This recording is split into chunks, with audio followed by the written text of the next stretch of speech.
Students, मैं CM Sharma आप सभी का स्वागत करता हूं इस ऑनलाइन स्टडी प्रोग्राम में। आज बेटा वही प्रश्नावली 3.1 और आगे समझना है आपको। प्रश्न हमने अपनी ओर से यहाँ पर लिखा है। वैसे ये क्वेश्चन फर्स्ट का ही एक पार्ट है, लेकिन आज हम कुछ और आपको समझाना चाह रहे हैं, इसलिए ठीक से समझिए। क्वेश्चन फर्स्ट है, बहुपद 3x² - x - 4 के शून्यांक ज्ञात कीजिए। पहले हमें इसके शून्यांक ज्ञात करने हैं। शून्यांक कैसे ज्ञात करेंगे? शून्यांक सेम उसी विधि से ज्ञात करने जैसा कि पहले आपको बताया था। देखिए हल, यहाँ पर हल नोट कर लेंगे और जो बहुपद दे रखा है उसको नोट कर लेते हैं।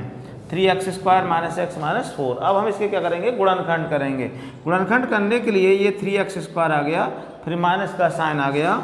x का जो गुणांक होता है यहाँ पर इस समय गुणांक में क्या है? 1 है, उसको हम ऐसे ब्रैकेट लगा लेंगे और x आ गया -4। x के गुणांक को पहले हम लिखते नहीं है, यहाँ पर 1 है या 2 है या 3 है, कुछ भी नंबर है, उसको हम नोट नहीं करते अभी, ठीक है। अब जो पीछे जो साइन है यहाँ पर माइनस का, बाकी सब सेम नोट है, केवल हमने ये कोफिशिएंट नहीं लिखा है, गुणांक नहीं लिखा है अभी। अब जो पीछे साइन होता है यहाँ पर माइनस है तो यहाँ पर माइनस लगा देना है, प्लस है तो प्लस लगा देना है। अब क्या करना है? 3 4 जा 12, 3 चौक 12, इन दोनों की आप गुणा कर लेंगे। 3 की और 4 की 2 कितना हो जाएगी? 12 हो जाएगी, ठीक है। अब आपको ऐसे दो नंबर लाने हैं क्योंकि गुणा तो 12 हो और ये माइनस है तो माइनस करने पर 1 आए, 1 आए, क्योंकि यहाँ पर 1 है तो हमें 1 ही तो लिखना है, लेकिन उसकी ड्रेस चेंज करके नए वाले कपड़े पहना के, है ना। मोहन है तो मोहन ही रहेगा, घनश्याम है तो घनश्याम ही रहेगा, तो 1 है तो 1 रहेगा। तो 1 को हम कई तरीके से लिख सकते हैं। 10 - 9 लिखें तब भी 1 आएगा, 8 - 7 लिख दें तब भी 1 ही आएगा, है ना। लेकिन हमें ऐसे दो नंबर नोट करने हैं कि उनका जो गुणनफल है वो 12 हो, 12 हो, और माइनस करने पर 1 आए। तो कौन से दो नंबर हैं? 4 3 12, 4 - 3। तो यहाँ पर हम 4 और यहाँ 3 लिख देंगे। इनका जो गुणा है वो 12 हो रहा है गुणनफल, और माइनस करने पर 1 आ रहा है, तो 1 चाहिए था हमें, ठीक है। अब हम इस ब्रैकेट को खोलेंगे तो बराबर लगाएंगे 3x² - 4x। बेटा माइनस हमने बताया था, ब्रैकेट खोलते समय बंद करते समय दोनों जगह सावधान रहना है माइनस से, क्योंकि ब्रैकेट आप खोल रहे हैं और बाहर माइनस है तो अंदर का चिन्ह बदल जाएगा। ब्रैकेट बंद कर रहे हैं, बाहर माइनस ले रहे हैं, तब भी अंदर का चिन्ह बदल जाएगा। यहाँ पर ब्रैकेट खोल रहे हैं तो ये माइनस अंदर जाएगा, तो यहाँ पर हो जाएगा प्लस, और इस x की गुणा होगी 3x। x की दोनों पदों से गुणा होती है -4। अब यहाँ पर ये पेयर बनाएंगे, ठीक है, और पेयर बना करके जोड़ा बना लिए दो के, और कॉमन ले लेंगे। इसमें कॉमन क्या है? एक एक चीज़ को आपको सावधानी से समझना है। जब सबसे पहली मिस्टेक आपकी क्वेश्चन नोट करने में होती है बेटा, यहाँ पर स्क्वायर लगा है तो आपको स्क्वायर लिखना है। कई बार क्वेश्चन में स्क्वायर था, आप यहाँ स्क्वायर लिखना छोड़ देते हैं, भूल जाते हैं, है ना। तो आपको सावधानी से, गलती नहीं हो जाए, मिस्टेक नहीं हो जाए, एक एक स्टेप सावधानी से उठाना है आपको, कोई चीज़ छूट नहीं जाए, गलत ना हो जाए। तो देखिए अब इसमें कॉमन क्या है? इसमें कॉमन है x। 3 और 4 में तो कॉमन कुछ नहीं आएगा, 1 आएगा। x² है, x है, x कॉमन आएगा, जिसकी पावर कम है वही कॉमन होगा। अब x से इसको भाग लगाएंगे, डिवाइड करेंगे तो आएगा 3x माइनस x से यहाँ भाग लगाएंगे तो 4 आ जाएगा ओनली, और ये प्लस का साइन, जो साइन यहाँ है वही यहाँ पर आएगा। और इसके बाद इसमें कॉमन कुछ भी नहीं है तो आप यहाँ पर 1 कॉमन ले लेंगे, ठीक है, और यहाँ पर आएगा 3x - 4। 1 कॉमन लिया है तो सब कुछ सेम रहेगा, तो प्लस का साइन तो साइन भी चेंज नहीं होगा। आप में से कई बच्चे क्या करते हैं, मैं बता दूं, आप ऐसे नहीं करेंगे। सभी टीचरों का बेटा अपना अपना पढ़ाने का मेथड होता है। अब मैं जैसे बता रहा हूँ आप वैसे करेंगे। आप में से कई बच्चे क्या करते हैं कि ये लाइन नोट कर ली, उसके बाद वो यहाँ पर इस साइन को भी हटा लेते हैं और इस तरह से ब्रैकेट लगा देते हैं अलग अलग, फिर कॉमन लेते हैं। बेटा ये तो रॉन्ग हो गया कि आपने यहाँ पर गुणा कर दिया, इसका मल्टीप्लाई करने लग गया, आप तो गुणा करने लग गए। ये गुणा नहीं है, यहाँ पर तो बीच में प्लस का साइन लगा हुआ था, तो आपको प्लस का साइन लगाना है। और मैं जिस तरह से बता रहा हूँ आपको वैसे ही क्वेश्चन को सॉल्व करना है। यहाँ पर प्लस का साइन था तो प्लस रहेगा, ये ब्रैकेट यहाँ पर नहीं लगाना है आपको, ठीक। आप ऐसे पेयर बना लेते हैं, जो साइन यहाँ है वही साइन यहाँ पर आएगा। अब दोनों पेयर जो ब्रैकेट हैं दोनों वो सेम आएंगे, एक जैसे आएंगे। एक ब्रैकेट को आप कॉमन ले लेंगे और दूसरे ब्रैकेट में देखिए क्या आता है यहाँ पर x + 1, ठीक है। ये ब्रैकेट दोनों सेम थे, एक जैसे थे, कॉमन ले लिया, क्या बचा? x + 1 बचा, ये तो वही गुणनखंड। ये गुणनखंड करना आप सभी को आता है, मैं भी कई दिन से आपको बता रहा हूँ, और आपने 9th क्लास में भी पढ़े और 8th क्लास में भी इनकी स्टडी की है। अब शून्यांक ज्ञात करने के लिए क्या आपको शून्यांक ज्ञात करना है? पहले आप लिखेंगे जब 3x - 4 = 0, या यदि लिखते हैं या जब लिखते हैं 3x - 4 = 0, तो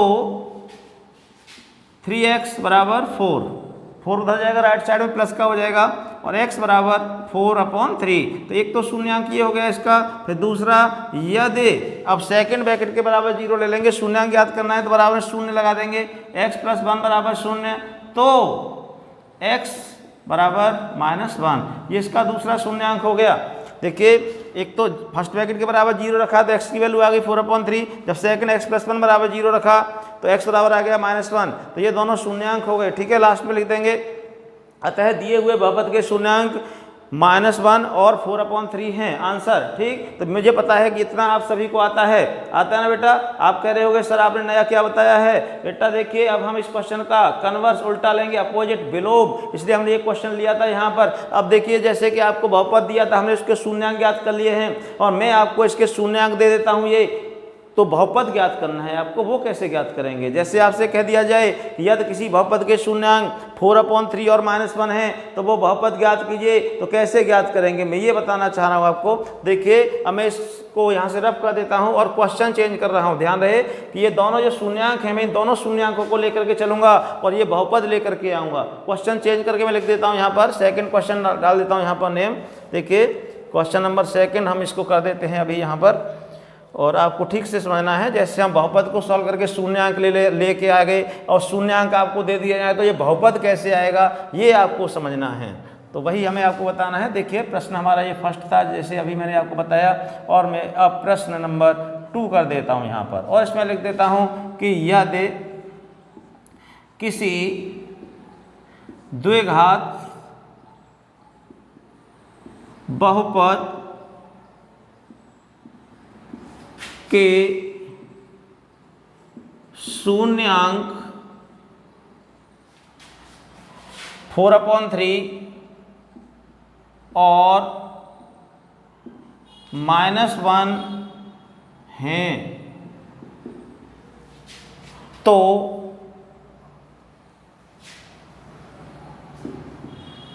बहुपद ज्ञात कीजिए।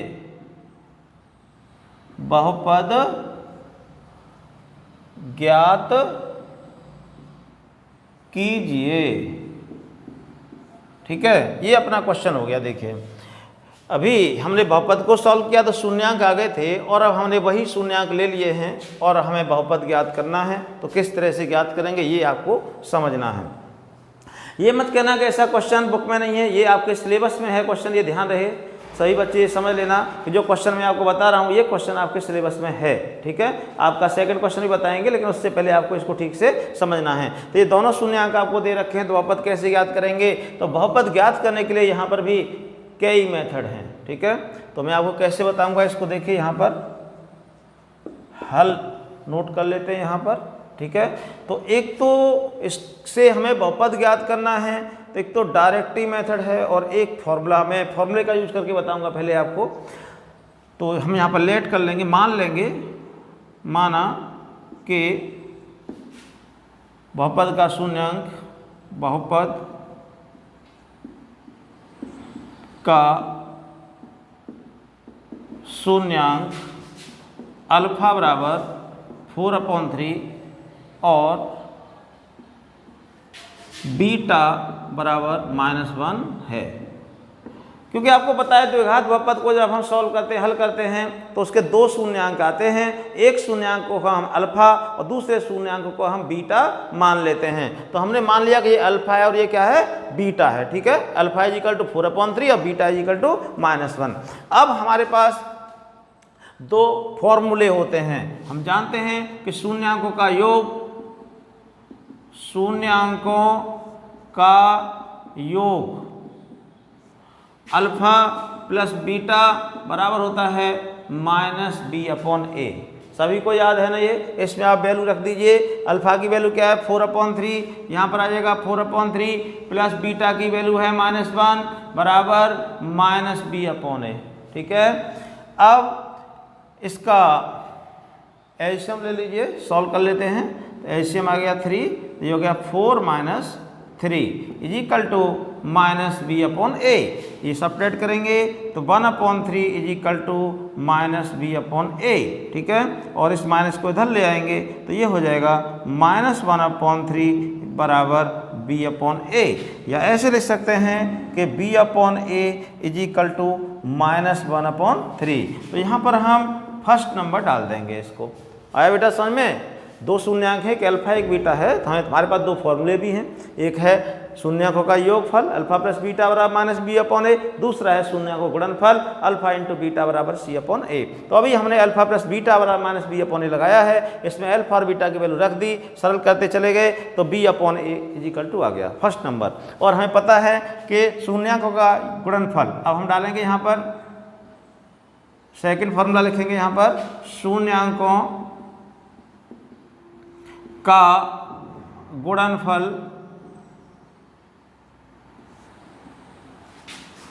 अल्फा इंटू बीटा बराबर सी अपॉन ए।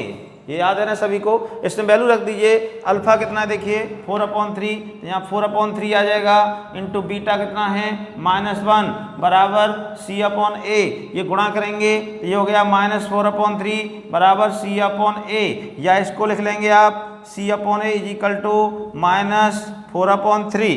ये हो गया यहाँ पर सेकेंड नंबर। ये क्या हुआ? सेकेंड नंबर, ठीक है। हमारी दो इक्वेशन बन गई यहाँ पर। फर्स्ट में है B upon A is equal to, second में है C upon A is equal to. आप देखेंगे अब दोनों में from first and second A is equal to क्या है? ए दोनों जगह आता है दोनों इक्वेशन में। आपको ध्यान रखना है कि ए की वैल्यू दोनों जगह इक्वल होनी चाहिए। तो यहाँ पर ए की वैल्यू 3 है, यहाँ भी ए की वैल्यू 3 है, ठीक है। कभी कभी क्या होता है कि यहाँ पर ए की वैल्यू 3 है, यहाँ पर हो सकता है ए की वैल्यू 2 रही होती। मान लो यहाँ पर 2 होती और वहाँ पर 3 होती, तो 2 और 3 का एलसीएम ले लेते, वो होता है 6, ठीक है। तो यहाँ पर 6 बनाना होगा फिर आपको दोनों जगह। जैसे मान लो यहाँ 3 था और वहाँ 2 था, मान लेते हैं, तो यहाँ 3 होता, तो यहाँ 6 बनाने के लिए इसमें 2 से मल्टीप्लाई कर देते हैं, न्यूमरेटर डिनोमिनेटर दोनों को 2 से मल्टीप्लाई, और यहाँ पर न्यूमरेटर डिनोमिनेटर दोनों को 3 से मल्टीप्लाई कर देते हैं, तब फिर डिनोमिनेटर इक्वल हो जाता है। कुल मिलाकर के दोनों जगह ए की वैल्यू इक्वल होनी चाहिए, और यदि इक्वल नहीं है तो आप उसको इक्वल बना लेंगे, ठीक है। तो यहाँ तो ए की वैल्यू बेटा दोनों जगह इक्वल है, तो अब हम क्या करेंगे, नोट करेंगे फ्रॉम फर्स्ट एंड सेकेंड। अब इसको रफ कर लेते हैं यहाँ से, और नोट करेंगे यहाँ पर फ्रॉम, या लिखेंगे समीकरण नंबर 1 और 2 से देखेंगे ए बराबर 3, ए बराबर कितना है 3 है, 3 है, और b इज इक्वल टू क्या है देखिए, b बराबर है -1। देखिए a बराबर 3 है ना दोनों जगह, और b की वैल्यू क्या है यहाँ पर -1, और c की वैल्यू क्या है -4, और c बराबर है -4। अगर इस साइड में माइनस है तो उसको राइट साइड भेज देना है आपको, ठीक है। यहाँ माइनस आता है ना सी के साथ में या बी के साथ में, राइट साइड ले जाएंगे उसे। ऊपर नीचे दोनों जगह माइनस है, वो कैंसिल हो जाएगा। इस तरह ए बी सी की वैल्यू आ गई। अब हमको पता है कि द्विघात जो बहुपद होता है उसका व्यापक रूप होता है ax² + bx + c। तो हम ए बी सी के मान उस व्यापक रूप में रख देंगे। ए बी और सी के मान द्विघात बहुपद ax² + bx + c में रखने पर, अब ये ए बी सी के मान इस बहुपद में रख देंगे तो क्या मिलेगा आपको, देखिए a की वैल्यू 3 है, यहाँ 3 आ जाएगा, 3x² प्लस b की वैल्यू -1 है तो ये -1 आ गया, इंटू x प्लस c की वैल्यू -4 है, -4 आ गया, ब्रैकेट ओपन करेंगे, क्या आएगा 3x² -x, -1 की मल्टीप्लाई x में होगी तो प्लस माइनस x x, और प्लस -4, और ये हो गया इसका आंसर। अब आप देखिए बेटा, जो बहुपद था वही बहुपद आ गया है, देखिए आया कि नहीं आया। देखिए ये बहुपद हमें दिया था, हमने इसको हल करके इसके शून्यांक ज्ञात किए थे, वो दोनों शून्यांक ये आए थे 4/3 और -1 आए थे ना, और हमने देखिए अब शून्यांक ले लिए तो शून्यांक को लेकर के हमने बहुपद ज्ञात कर लिया। देखो आया कि नहीं आया। तो इस तरह से आपको ये शून्यांक दिए हो तो आप बहुपद ज्ञात कर सकते हैं। ये विधि आपकी बुक में दी हुई है, और इससे हम दूसरे मेथड से भी, दूसरी विधि से भी हम यहाँ पर बहुपद ज्ञात कर सकते हैं। अब आप इसका दूसरा मेथड देखेंगे, ठीक है। समझ में आ गया होगा, मैं समझ गया हूँ कि आपकी समझ में आ गया ठीक से। अभी आप एक और विधि से इस क्वेश्चन को देखिए, दूसरी विधि हम आपको बताते हैं। यहाँ पर दूसरा मेथड क्या है, इसको यहाँ से रफ कर देते हैं। देखिए अब इसको रफ करने के बाद हम आपको एक और वो छोटा ही मेथड है, छोटा सा, उससे सॉल्व हो जाएगा। लेकिन बेटा बोर्ड के एग्जाम में जब आप जाएंगे तो जो मेथड मैंने जस्ट अभी बताया है, आप ये वाला मेथड अप्लाई करना उसमें, ठीक है। हालांकि दूसरा भी कर सकते हैं, लेकिन ये क्योंकि मेथड आपकी बुक में दिया है तो अधिकतर एग्जामिनर को क्या होता है कि जो बुक पढ़ा रहे होते हैं उनके माइंड में वही मेथड बैठा हुआ होता है कि जो बुक में है ना। तो आप मेथड बुक वाला ही अप्लाई करें। और देखिए दूसरा मेथड क्या हो सकता है यहाँ पर, जैसे कि अल्फा और बीटा दो शून्यांक हैं आपके पास में और आपसे कहा जाए कि द्विघात बहुपद क्या होगा, तो आप क्या करेंगे, मैं यहाँ पर फॉर्मूला बना देता हूँ। देखिए कि यदि अल्फा और बीटा द्विघात बहुपद के शून्यांक हैं तो द्विघात बहुपद बराबर अल्फा और बीटा द्विघात बहुपद के बहुपद हैं, शून्यांक हैं, तो द्विघात बहुपद क्या होगा, x minus alpha into x minus beta. x तो वेरिएबल है और जो शून्यांक दिए हैं इनको आप इस तरह से नोट कर लेंगे, x minus alpha into x minus beta. तो इसको हल करने पर, सॉल्व करने पर आपका आंसर आ जाएगा। मैं यहाँ पर गुणा कर देता हूँ, दोनों बैठी गुणा ही तो करनी है आपको। देखिए हम इसकी गुणा ऐसे करेंगे, पहले इस x की गुणा कर लेते हैं दोनों से, या ऐसे मान लो इस x की गुणा कर लेते हैं। इस x की गुणा करेंगे तो ये क्या हो जाएगा, x square minus alpha x. देखिए जो x है इस x की गुणा मैंने इन दोनों से कर दी, x की गुणा x से की तो एक्स स्क्वायर हो गया, माइनस अल्फा से की तो माइनस अल्फा एक्स हो गया। अब माइनस बीटा की गुणा करेंगे दोनों से, ये हो जाएगा माइनस बीटा एक्स और plus alpha into beta. Minus beta की गुणा दोनों से करी, देखिए दोनों आ गए ना, माइनस बीटा की गुणा एक्स से की तो माइनस बीटा एक्स और माइनस अल्फा एक्स से की तो minus into minus plus alpha beta हो गया।